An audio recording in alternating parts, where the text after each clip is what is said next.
few days ago, IGN India released an article where they spoke to Massive Entertainment senior game developer Trick Dempsey.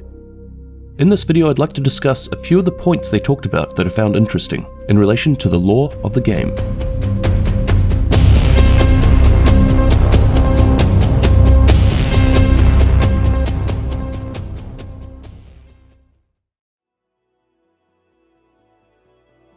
This first one wasn't really a surprise to me, as I've discussed it a number of times in other videos in the past.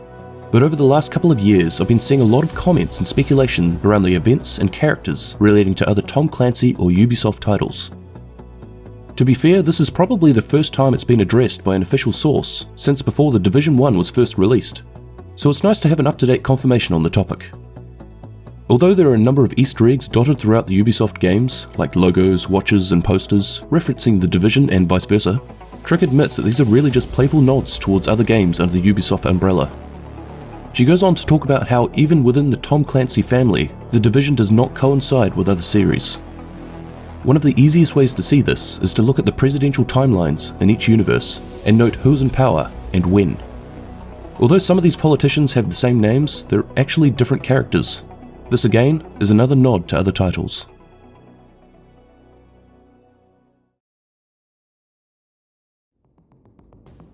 When asked about the structure and management of the lore, Trick gives us what I think is an interesting response. While there is a network of internal lore documentation that holds the true stories of the characters, factions, locations and events, there are two golden rules. Nothing is canon until it appears in game, and the only reliable narrator is the player agent's experience. Just because something exists in an old planning document does not make it true, and the agent should not trust the words of characters with an agenda. Any character who records or broadcasts something does so with the intent to manipulate their audience. Unless the agents themselves see something happen with their very own eyes, they should be careful about trusting too deeply.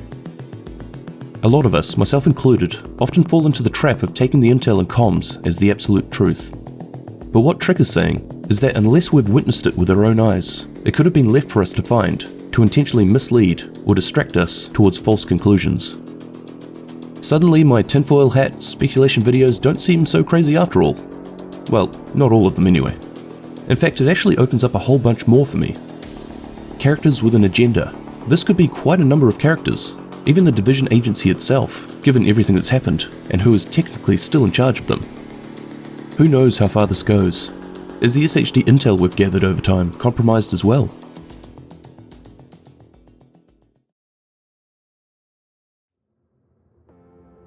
Given what we've seen recently, with the sudden and abrupt end to the FAYE manhunt, and the message from the studio essentially saying that they'd planned to stop releasing new content, it was pleasing to see Trick say that they're not going to be providing total closure to the story anytime soon. Over the last year, a number of major characters have been killed off, but we'll be seeing some of the supporting characters being given a larger role. The Sokolov family is still active, and Barden Schaefer is in custody.